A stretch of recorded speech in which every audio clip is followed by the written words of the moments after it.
Well, the economy is finally catching up with Tennessee as the state is short more than $250 million of its tax projections. That means there could be some sort of cuts on the way. State Capitol reporter Chris O'Brien gives us a look at which programs could be vulnerable. Since the new fiscal year turned over, Tennessee's revenues have come up nearly $280 million short of projections. We're going to have to scrutinize things more closely than we have the past couple of years.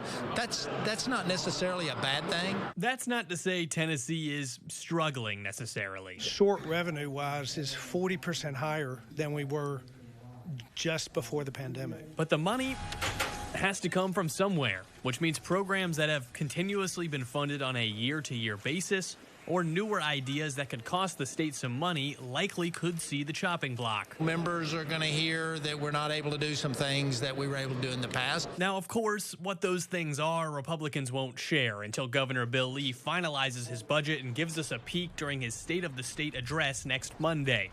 At the same time, Lee is pushing his plan to give public's tax dollars to families who send their students to private schools, a notion Democrats and even some Republicans are nervous about financially. Knoxville Republican Senator Richard Briggs estimated the cost would be at least $800 million if it only accounted for students already in private schools, before any student in public school even takes one. Are we opening a Pandora's box that we really don't know where this thing is going to go? Though when I asked about the fiscal responsibility of such a move, Lee said the state would not spend money it did not have. And if there's anything worth investing in, it's our children's education. There's currently no bill language out around the Education Voucher Scholarship Program.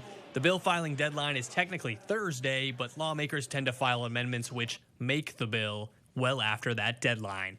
In Nashville, Chris O'Brien. With the governor's State of the State coming up Monday, we should have a better look at what his legislative priorities are, though as we heard, education will be at the top of the list.